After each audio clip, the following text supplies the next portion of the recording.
কোটা সংস্কারের আন্দোলনটা তুমুলভাবে বেশ শক্তভাবে খুব দ্রুত চারদিকে ছড়িয়ে পড়েছে। মানে আজই ঢাকা শহর প্রায় পুরো স্থবির হয়ে গেছে তাদের আন্দোলনের কারণে, তাদের ব্লকেডের কারণে। সারা দেশের বিভিন্ন জায়গায় যানবাহন চলাচল কার্যত বন্ধ, রেল যোগাযোগও কার্যত পুরোপুরি বন্ধ হয়ে গেছে। এই পরিস্থিতিতে, এই প্রেক্ষাপটে হাইকোর্ট, সুপ্রিম কোর্টের আপিল বিভাগ একটা রায় দিয়েছে, যে রায়টা নিয়ে কিছু কথা বলা আসলে জরুরি। হঠাৎই সফর সংক্ষিপ্ত করে প্রধানমন্ত্রী চীন থেকে বাংলাদেশে ফিরে আসছেন। আজ রাতেই তিনি চীন থেকে রওনা করবেন এবং মধ্যরাত নাগাদ তিনি ঢাকা এসে পৌঁছবেন। দর্শক, দেশ প্রবাস দূরে কিংবা কাছে বসে যারা আমাদের দেখছেন, সবাইকে জানাচ্ছি আন্তরিকভাবে শুভেচ্ছা ও অভিনন্দন। দর্শক, অবশেষে সুপ্রিম কোর্টের রায় এসে গেছে। কোটা আন্দোলন বন্ধ হতে চলেছে বা কোটা বাতিল করে দেওয়া হয়েছে, এমন একটা রায় এসেছে। তো দর্শক, এ বিষয়ে আমরা বিস্তারিত জেনে নেব জাহিদ স্যারের মুখ থেকে, যে কোটার বিষয়ে স্থির অবস্থা বজায় রাখার আদেশ আপিল বিভাগের। প্রথম আলোয় সংবাদটি প্রচার হয়েছে। তো দর্শক, এ বিষয়ে কোটা সম্বন্ধে কি তথ্য আসলো, কোটা থাকবে না যাবে, চলে গিয়েছে, তো আপনারা কিভাবে গেল সেটা দেখে যাবেন। আশা করি সবকিছু বুঝতে পারবেন। তো দর্শক, কথা নয়, চলুন স্ক্রিনে। কোটা সংস্কারের আন্দোলনটা তুমুলভাবে বেশ শক্তভাবে খুব দ্রুত চারদিকে ছড়িয়ে পড়েছে। মানে আজই ঢাকা শহর প্রায় পুরো স্থবির হয়ে গেছে তাদের আন্দোলনের কারণে, তাদের ব্লকেডের কারণে। সারা দেশের বিভিন্ন জায়গায় যানবাহন চলাচল কার্যত বন্ধ, রেল যোগাযোগও কার্যত পুরোপুরি বন্ধ হয়ে গেছে। এই পরিস্থিতিতে, এই প্রেক্ষাপটে হাইকোর্ট, সুপ্রিম কোর্টের আপিল বিভাগ একটা রায় দিয়েছে, যে রায়টা নিয়ে কিছু কথা বলা আসলে জরুরি, এবং সেই রায়টার ইম্প্যাক্ট কী হতে পারে সেটা নিয়ে আলোচনা করা যেতে পারে, দরকার বলেও মনে করি। প্রথম কথাটা হচ্ছে, আপিল বিভাগ যে রায় দিয়েছেন সেটা এরকম যে তারা হাইকোর্টের এর আগে যে রায় হয়েছে সেটা স্থিতাবস্থা জারি করেছেন 1 মাসের জন্য। তারা এটা স্থগিত করে দেননি। একটু বুঝতে হবে, ওনারা একটা স্পেসিফিক সময় দিয়েছেন 1 মাস। সাধারণত যেটা হয়, আমি আগেও বলেছি, হাইকোর্টের রায়ের বিরুদ্ধে যখন আপিল হয় তখন আপিল বিভাগ, এটাও সাথে আমি সবসময় যোগ করেছি, এটা একেবারেই আপিল বিভাগের নিজস্ব জুরিসডিকশন, তারা চাইলে সেটা স্থগিত করতে পারেন, তারা সেটা স্থগিত নাও করতে পারেন। প্রথম যেটা হয়েছিল সেখানে স্থগিত করেননি, এখনও স্থগিত করেনি, কিন্তু 1 মাসের স্থিতাবস্থা দিয়েছেন। ফলে একটু কনফিউশন নানা দিকে তৈরি হয়েছিল, স্থিতাবস্থার মানেটা কি দাঁড়াবে। এবং আমরা পরবর্তীতে দেখলাম অ্যাটর্নি জেনারেল নিজে এটা ব্যাখ্যা দিয়েছেন, এবং এটাই ব্যাখ্যা আসলে, সেটা হচ্ছে এই 1 মাস অন্তত কোটা যে ছিল, মানে আগে ছিল না, 18 সালের সরকার যখন পরিপত্র জারি করে আন্দোলনের মুখে, তারপর হাইকোর্টের রায়ের পর এটা ফিরে এসেছিল। এখন সেটার উপরে যেহেতু, হাইকোর্টের রায়ের উপরে যেহেতু স্থিতাবস্থা, তাই এটা এই মুহূর্তে 18 সালে যে পরিপত্র সেটাই কার্যকর আছে। তার মানে এই মুহূর্তে কোনো রকম কোনো কোটা নেই, এটা অ্যাটর্নি জেনারেল বলছেন, এবং এটাই ব্যাখ্যা। তাহলে একটা প্রশ্ন এই মুহূর্তে এসে হাজির হয়েছে, ছাত্ররা, যারা শিক্ষার্থীরা, ছাত্রছাত্রী সবাই মাঠে আছেন, তারা যখন মাঠে নেমেছেন, আন্দোলন করছেন, যেহেতু এই মুহূর্তে কোটা আছে এবং পরবর্তীতে আপিল বিভাগের পূর্ণাঙ্গ শুনানি হয়ে এটা নির্ধারিত হবে, তাহলে এই তাদের যে আন্দোলন আছে, এই আন্দোলনটা কি আর দরকার আছে? এই প্রশ্ন এসে হাজির হতে পারে। এবং শিক্ষার্থীদেরই 2 জন গিয়ে আপিল করেছেন, সেগুলো শুনানি হবে। এবং সরকারের দিক থেকেও দীর্ঘ সময় থেকে বলা হচ্ছে, আইনমন্ত্রীও বলছেন যে তারা যেন সরকার, মানে কোর্টে যান এবং আদালতে গিয়ে তারা তাদের আইনজীবী দিয়ে তাদের অবস্থানকে পরিষ্কার করে, সেটা ডিফেন্ড করে, তাদের যা প্রাপ্য বা যা চাওয়া সেটা যাতে অর্জন করতে পারেন, এই ধরনের একটা বক্তব্য সরকারের দিক থেকে ছিল। এবং এই মুহূর্তে টেকনিক্যালি কোটা নেই, তাহলে তাদের আন্দোলন কেন প্রয়োজন হবে? ইনফ্যাক্ট এই আহ্বান এই রায়ের পরই জানানো হয়েছে তাদেরকে, তারা যাতে তাদের শিক্ষা পড়াশোনায় ফেরত যায়, ফেরত যাওয়ার পর নিয়মতান্ত্রিকভাবে এটা শুনানি হবে, ইত্যাদি ইত্যাদি। কিন্তু এই যে 1 মাস এটা নেওয়া হলো, এবং আমি দেখলাম যারা এই মুহূর্তে আন্দোলনে আছে, মাঠে আছে, তারা এই রায়কে প্রত্যাখ্যান করেছে। তারা প্রত্যাখ্যান করে, আমি কাউকে কাউকে তো বলতে শুনলাম, টিভিতে দেখলাম, মিডিয়াতেও, মানে পোর্টালগুলোতেও নিউজ চলে এসছে, উইচ ইজ রাইট, যে তারা মনে করছেন তাদের আন্দোলনকে নস্যাৎ করার জন্য এটা করা হচ্ছে। করা হচ্ছে কি না সেই তর্ক টেকনিক্যালি আমরা আদালতের বিষয় সরিয়ে রেখে এটুকু যদি বলি, এতে তাদের আন্দোলন নস্যাৎ হবে, নষ্ট হবে, ধ্বংস হবে, এবং সেই পরিকল্পনা থাকতেও পারে। আমি দীর্ঘদিন থেকে একটা কথা বলেছি যে আমরা এইরকম একটা রেজিমের অধীনে থাকতে থাকতে এমন পরিস্থিতি তৈরি হয়েছে যে আমরা এখন আমাদের আদালত, এমনকি সর্বোচ্চ আদালতের উপরে কতটুকু আস্থা রাখবো সেই প্রশ্ন এসে হাজির হয়েছে। আদালত তার কোনো সদিচ্ছার সাথে করা কিছুকেও প্রশ্ন তৈরি হচ্ছে জনগণের সামনে। এটা আমাদের আদালতগুলোর মেনে নিতে হবে। আমরা প্রায় একটা উদাহরণ দেই, একজন প্রধান বিচারপতি এই দেশে ক্ষমতাসীন অবস্থায় থেকে তাকে চলে যেতে হয়েছিল, এসকে সিনহার কথা বলছি। এবং শুধু সেটা না, আওয়ামী লীগের একজন গুরুত্বপূর্ণ নেতা যেন ফজলুর তাপস, শুধু গুরুত্বপূর্ণ নেতাই না, শুধু গুরুত্বপূর্ণ নেতা, শেখ পরিবারের সন্তান, এবং উনি নিজের একজন আইনজীবী, উনি ব্যারিস্টার। উনি বলেছিলেন যে একজন সিটিং চিফ জাস্টিসকে নামিয়ে দিয়েছি, গর্ব করে বলেছিলেন। আমাদের মনে থাকার কথা, তাকে আদালত ডেকেছিল, এরপর মানে তাকে একটা শোকজ করা হয়েছিল তার বক্তব্য দিয়ে। আজ পর্যন্ত কি সেটা নিয়ে আমরা কিছু জানি? কিছু হয়েছে? বা এইরকম একটা বক্তব্য দেওয়ার পরও উনি বহাল তবিয়তে আছেন, আদালত তার ক্ষেত্রে কিছুই করে নাই। সো এসব দেখতে দেখতে আমাদের মধ্যে আদালত সম্পর্কে যদি কোনো প্রশ্ন তৈরি হয়, সেটা যৌক্তিক, আমি মনে করি খুব যৌক্তিক। তো ফলে যেটা হয়েছে, আদালতের এই রায়টা এখন বলে সরকার দেখাতে পারবে, হ্যাঁ এটার উপর স্থিতাবস্থা দিয়েছে, তোমরা পড়তে চলে যাও, এরপর শুনানি হবে। কিন্তু 1 মাস পর কী হবে? 1 মাসে হিয়ারিং শেষ হবে, এবং সেই হিয়ারিংয়ের পরে কি হবে রেজাল্ট? এসব নানান প্রশ্ন এসে হাজির। আমি দীর্ঘদিন থেকে এই কোটা নিয়ে যখন আলোচনা করছি, তখনই একটা আলোচনা করছিলাম, এটা নিয়ে ভিডিও করব। তারপর আমি আজই দৈনিক প্রথম আলোতে একটা কলাম লিখেছি, আপনারা পড়ে নেবেন। আমি এই কলামটার কন্টেন্ট নিয়ে ভিডিও করব আবার এক্সক্লুসিভলি, কারণ আমার মনে হয় এই আলোচনাটা সামনে থাকা দরকার। আমরা যে কেউ যদি কনস্টিটিউশন ঠিকঠাক মতো পড়ি, আমরা বুঝব কোটা থাকবে কি থাকবে না। কোটা বাতিল করা বা বহাল করার এখতিয়ার দেশের উচ্চ আদালতের নেই, সংবিধান তাদেরকে সেই এখতিয়ার দেয় নাই। তাদের এখতিয়ার শুধুমাত্র কোনো কোটা সংবিধান বর্ণিত অনগ্রসর শ্রেণীর জন্য হলো কি হলো না সেটা নির্ধারণ তারা করতে পারে, কিন্তু তারা এটা করতে পারে না। সুতরাং রাইটলি আমি কোটার আন্দোলনে এদিকে বলতে দেখেছি তারা নির্বাহী বিভাগের কাছে এটার জবাব চেয়েছেন, এবং আমরাও মনে করি এটা কোর্টের জুরিসডিকশন না, কোটা থাকবে কি থাকবে না বলা। আদালত এটা বুঝবেন এবং পরবর্তীতে এই অবস্থান থেকে তাদেরকে সরিয়ে আনবেন, যে তারা শুনানি করে রায় দেবেন। হ্যাঁ, তারা শুনানি করতে পারেন, করে আসলে সেটাই হওয়া উচিত। সত্যিকার অর্থে প্রথমেই যখন হাইকোর্টে যাওয়া হয়েছিল, রায়টা হওয়া উচিত ছিল এটা, যেটা আমাদের বিষয় না। এটা একেবারেই সরকারের ডিসক্রিশন।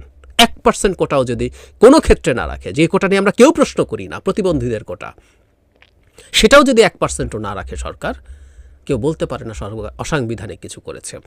আপনি যদি অনগ্রসর গোষ্ঠীর জন্য কোটা নিশ্চিত করতে চান, যে সরকারকে বাধ্য করতে চান, তাহলে সংবিধান সংশোধন করতে হবে। বিদ্যমান সংবিধানে সেটা সম্ভব না।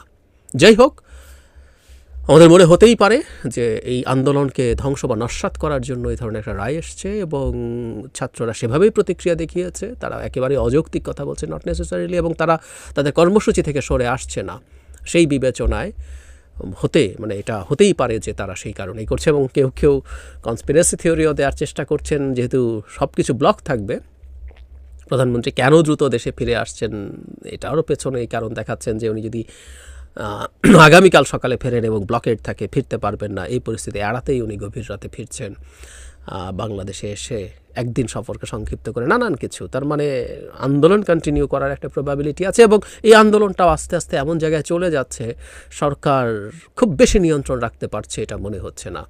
সো এই রায়ের পর আমি ধারণা করি, কারণ হচ্ছে 1 মাস যদি ছাত্ররা আন্দোলন থেকে সরে যায়, আমরা জানি দেশের অনেক আইন প্রয়োগকারী সংস্থা আছে, অনেক এজেন্সি আছে, গোয়েন্দা এজেন্সি আছে, তারা এই আন্দোলনটাকে ধ্বংস করার জন্য যারা যারা নেতৃস্থানীয় আছে, যারা যারা সংগঠক আছে, হঠাৎই সফর সংক্ষিপ্ত করে প্রধানমন্ত্রী চীন থেকে বাংলাদেশে ফিরে আসছেন। আজ রাতেই তিনি চীন থেকে রওনা করবেন এবং মধ্যরাত নাগাদ তিনি ঢাকা এসে পৌঁছবেন। কিন্তু হঠাৎ করে কেন প্রধানমন্ত্রী এত দ্রুততার সাথে বাংলাদেশে ফিরে আসছেন? কেন তিনি চীন সফর সংক্ষিপ্ত করতে গেলেন? এবং কয়েক ঘন্টার জন্য, কয়েক ঘন্টা পরেই তার দেশে ফেরার কথা ছিল, কিন্তু সেটা তিনি এগিয়ে নিয়ে এসছেন। সরকারের পক্ষ থেকে বলা হচ্ছে, যেহেতু প্রধানমন্ত্রীর সবগুলো বৈঠক শেষ হয়ে যাবে, এ কারণে তিনি রাতেই ফিরে আসার সিদ্ধান্ত নিয়েছেন, এবং তিনি চীনে পৌঁছার সাথে সাথে নাকি এই নির্দেশনা দিয়েছিলেন। প্রধানমন্ত্রীর প্রেস সচিব জানিয়েছেন যেহেতু রাতে যদি তিনি ফিরে আসতে পারেন তাহলে পরদিন তিনি সারাদিন কাজে লাগাতে পারবেন, তিনি কাজ করতে পারবেন, এই কারণে তিনি আগের দিনে ফিরে আসছেন। কিন্তু প্রধানমন্ত্রীর এই সফরসূচি সম্পর্কে তিনি নিজে কিংবা তার যারা সফর সঙ্গী, তার যারা সহযোগী তারা কি জানতেন না? তাহলে আগে থেকে কেন এই সিদ্ধান্ত নেওয়া হয়নি? তার মানে দেশে এমন কোনো বিশেষ পরিস্থিতি তৈরি হয়েছে যে কারণে তাকে এত দ্রুততার সাথে দেশে ফিরে আসতে হচ্ছে। অনেকে অবশ্য বলার চেষ্টা করছেন প্রধানমন্ত্রী যে উদ্দেশ্যে চীন সফরে গিয়েছিলেন সেখানে তিনি সফল হননি, অর্থাৎ চীনের সাথে দর কষাকষিতে তিনি ফেল করেছেন, এ কারণে তিনি চীনকে কোল্ড শোল্ডার দেখানোর চেষ্টা করছেন। হতে পারে, কিন্তু দর কষাকষিতে তিনি যদি ফেল করে থাকেন তাহলে এই ধরনের মেসেজ কি আদৌ কোনো কাজে দিবে? বরং এটা তো ব্যাকফায়ার করার কথা। কারণ অন্তত সরকারের মধ্যে এবং তার দলের মধ্যে এক ধরনের সন্দেহের জায়গা তো তৈরি হয়েছে, কারণ বিশেষ কোনো পরিস্থিতি দেশের মধ্যে বিরাজ করছে কিনা দলের নেতাকর্মীদের মধ্যে এবং সরকারের মধ্যেও এ ধরনের একটা ধারণা তো ছড়িয়ে পড়তে পারে। পাশাপাশি প্রশাসনের মধ্যেও এটা ছড়িয়ে পড়তে পারে সরকার কি কোনো কিছুর সন্দেহ করছে, বড় কোনো কিছু ঘটে যাচ্ছে ভেতরে ভেতরে। এ ধরনের একটা স্পেকুলেশন কিন্তু প্রশাসনের মধ্যেও ছড়িয়ে পড়তে পারে, যেটা সরকারকে অবশ্যই দুর্বল করবে। তারপরও কেন প্রধানমন্ত্রী সিদ্ধান্ত নিলেন? তার মানে আসলেও এমন কিছু ঘটছে যে কারণে প্রধানমন্ত্রীকে খুব দ্রুততার সাথে দেশে ফিরে আসতে হচ্ছে। অনেকে অবশ্য বলার চেষ্টা করছেন ছাত্ররা যদি আজকের মতো করে আগামীকালও বাংলা ব্লকেড সকাল সন্ধ্যা কর্মসূচি পালন করে, সেক্ষেত্রে প্রধানমন্ত্রী এয়ারপোর্ট থেকে গণভবনে ফেরার পথে যদি বাধার সম্মুখীন হন তাহলে দুটো ব্যাপার হতে পারে। শিক্ষার্থীদের রাস্তা থেকে সরিয়ে দিতে হয়তোবা পুলিশকে বারমুখী অবস্থানে যেতে হবে, অথবা প্রধানমন্ত্রী যদি রাস্তায় আটকে যান সেক্ষেত্রে অনেক বড় একটা ডিফিটিং সিচুয়েশন তৈরি হবে সরকারের জন্য। প্রধানমন্ত্রী রাস্তায় আটকে গেছেন এই খবরটা অতি দ্রুত সারা দেশে ছড়িয়ে পড়বে এবং ঢাকা শহরের মানুষ, সাধারণ মানুষ, বিক্ষুব্ধ মানুষ যারা এতগুলো বছর ধরে তাদের ক্ষোভ আক্রোশ আটকে রেখেছিল, তারা রাস্তায় নেমে আসতে পারে। তারা মনে করতে পারে এই সরকারের পতন সম্ভবত অনিবার্য হয়ে উঠেছে। প্রধানমন্ত্রী যেখানে আটকে গেছেন সেখানে এই সরকারকে আর কোনোভাবে টিকিয়ে রাখা যাচ্ছে না, এই সরকার আর কোনোভাবে নিজেদেরকে টিকিয়ে রাখতে পারছে না।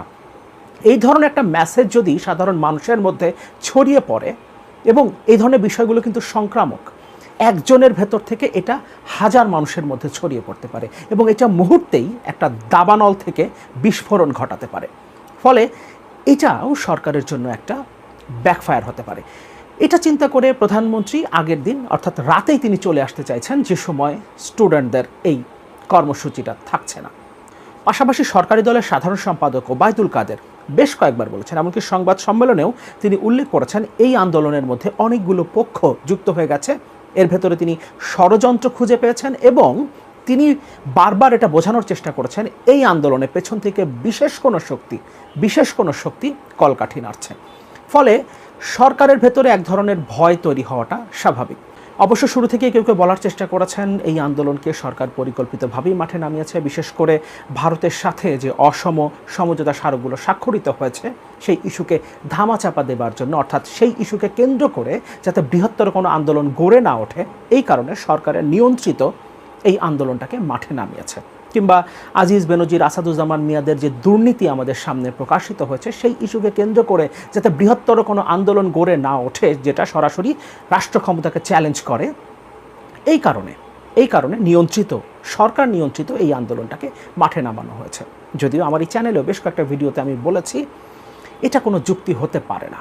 কেউ কেউ হয়তো বা এর সপক্ষে অনেক যুক্তি উপস্থাপন করছেন, অনেক কথা বলার চেষ্টা করছেন, তাদের নিজস্ব কোনো এজেন্ডা থাকতে পারে, কিন্তু এটা কোনোভাবেই যুক্তি হতে পারে না যে এই আন্দোলনটা মাঠে নামার কারণে ভারতের সাথে যে অসম সমঝোতা স্মারকগুলো স্বাক্ষর করেছে প্রধানমন্ত্রী, কিংবা আজিজ বেনজিরদের যে দুর্নীতি আমাদের সামনে উঠে এসছে সেটাকে কেন্দ্র করে বৃহত্তর কোনো আন্দোলন গড়ে উঠতে পারবে না। বরং প্যারালালি যদি এই ধরনের কোনো আন্দোলন গড়ে উঠত তাহলে সেটা সরকারকে আরও বেশি করে ব্যাকফুটে ঠেলে দিত।